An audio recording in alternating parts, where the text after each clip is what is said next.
আসসালামু আলাইকুম। আজকে আপনাদের সাথে একটা গুরুত্বপূর্ণ বিষয় শেয়ার করব। সেটা হচ্ছে আমরা আমাদের যে তরমুজ চাষ করে থাকি সেটা নিয়ে অনেক বড় একটা সিন্ডিকেট চলতেছে, অনেক বড় একটা ঝামেলা চলতেছে।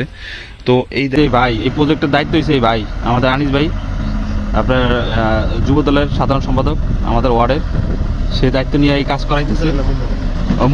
মূল দলের সাধারণ সম্পাদক নাকি, তার তত্ত্বাবধানে আমাদের এই জায়গায় এই প্রজেক্ট চলতেছিল। আমাদের এলাকার এই যে আমাদের এই এলাকায় আছে কত নাকি 150 খানি ভাই, 150 খানি এই প্রজেক্টের টোটাল দায়িত্ব আছে এই ভাই দায়িত্ব নিয়ে কাজ টাজ করাইতেছে। এই যে আমাদের বেকু কাজ চলতেছে। আর আমাদের যে চরের জমিন ওগুলা গেছে, মিস হয়ে গেছে, ওগুলা আর পাওয়ার সম্ভাবনা নাই। কারণ আজকেও অনেকে গেছে, চলে আসছে আপনার মালামাল নিয়ে। তারা আসলে মেন ইয়ারা কাহিনী বলেন তো ভাই, এই জায়গায় কি কি সমস্যা হয়েছে? ওই জায়গায় দুই গ্রুপে, জি, যেমন চকের জামাল আরেকটা হইলো মেম্বার, ওই সিরাজ মেম্বার, দুইজনের গন্ডগোলে, দুই নেতার গন্ডগোলে ওই চরে লুটতরাজ হয়। লুটতরাজ করে বাসার মালটাল লয়ে গেছে, গাড়ি লয়ে গেছে, এই টিলার লয়ে গেছে, তেল লয়ে গেছে, ব্যাটারি লয়ে গেছে। মানুষের জ্বালা যন্ত্রণা টিকতে না পাইরা এই মানুষের মালামাল লয়ে আয়া পড়ছে। একটার 3 লাখ 4 লাখ করে লস দিয়া ওই চর থেকে আয়া পড়ছে। এই হলো অবস্থা, এই হলো দেশের। এখন এই যে মানুষের কত লাখ লাখ টাকা নষ্ট হয়ে গেছে, এটার কোনো কি ইয়া আছে, মানে পাওয়ার সম্ভাবনা আছে? কোনো সম্ভাবনা নাই। যেমন চোর ডাকাতের হাতে গেলে যেমন সম্ভাবনা নাই, ওরকম এটা এখন চোর ডাকাতি নিছে। আচ্ছা, এই সমস্যাগুলো আসলে কিসের জন্য হয় সেটা কি আপনি জানেন? এটা তো হয় ধরেন দলীয় খাওয়া খাইয়ের জন্য হয়। এটা আর কিসের জন্য হয়? মেন সমস্যাটা আসলে হয় মনে হয় আপনার যদি এখন তো ইয়াতে আপনার দেশে কোনো সরকার নাই, এখন যে প্রশাসনের গুরুত্ব নাই, এই কারণে এই সমস্ত হইতেছে। যখন সরকার হবে, দলীয় সরকার যখন বসবে, তখন আর এগুলা থাকবে না। হয়তো একাতে নিয়ন্ত্রণ করবে, তখন আর এগুলা থাকবে না। এখন আমাদের এই জন্য আমরা বলতে পারি যত দ্রুত নির্বাচন হোক ততই আমাদের মানে সবকিছুর জন্যই ভালো হয়। কারণ আপনার যত দ্রুত নির্বাচন হয়, নির্বাচন হইলে নির্বাচনী সরকার যখন করবে তখন সব নিয়ন্ত্রণ করা সম্ভব হবে। এরা প্রশাসনের বলা হবে, প্রশাসনের নিয়ন্ত্রণ করবে।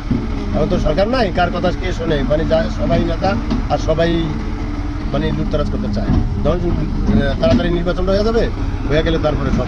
তা আমরা আশাবাদী ইনশাল্লাহ ফেব্রুয়ারি নির্বাচন হবে। যদি নির্বাচন হয় তাহলে হয়তো বা দেশের সবকিছু নিয়ন্ত্রণ আসবে, সবকিছু শান্তি শৃঙ্খলা বজায় থাকবে।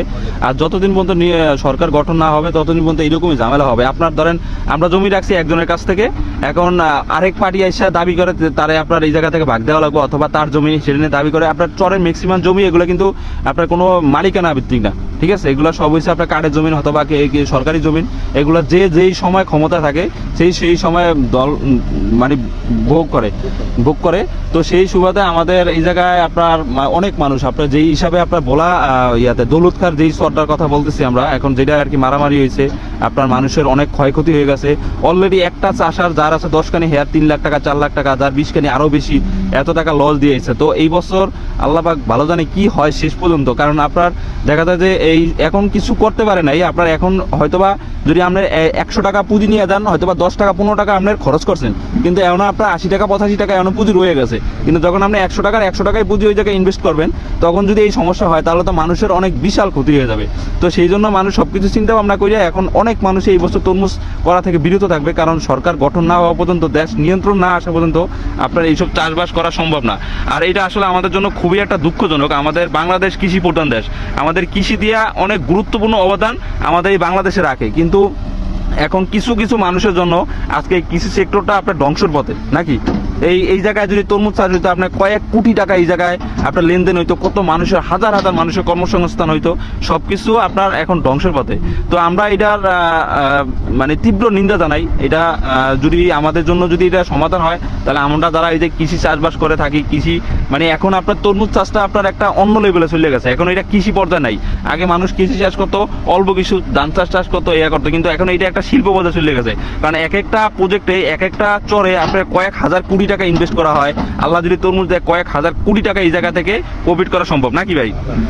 তো এটা আসলে আমরা এটা বলতে পারি যত দ্রুত নির্বাচন দেওয়া হোক তাহলে আমাদের জন্য ভালো। তো সবাই ভালো থাকবেন, আমাদের জন্য দোয়া করবেন। আর এটা হচ্ছে আমাদের এলাকার প্রজেক্ট, এটা হচ্ছে আমাদের বাড়ির সামনে। আমাদের এই জায়গায় অল্প কিছু আছে, তো এই বছর এই অল্প কিছুই করবো ইনশাল্লাহ। সামনের বছর আল্লাহ যদি বাঁচিয়ে রাখে তখন ইনশাল্লাহ পরিকল্পনা অন্য রকম হবে। তো সবাই ভালো থাকবেন, আমাদের জন্য দোয়া করবেন। আসসালামু আলাইকুম।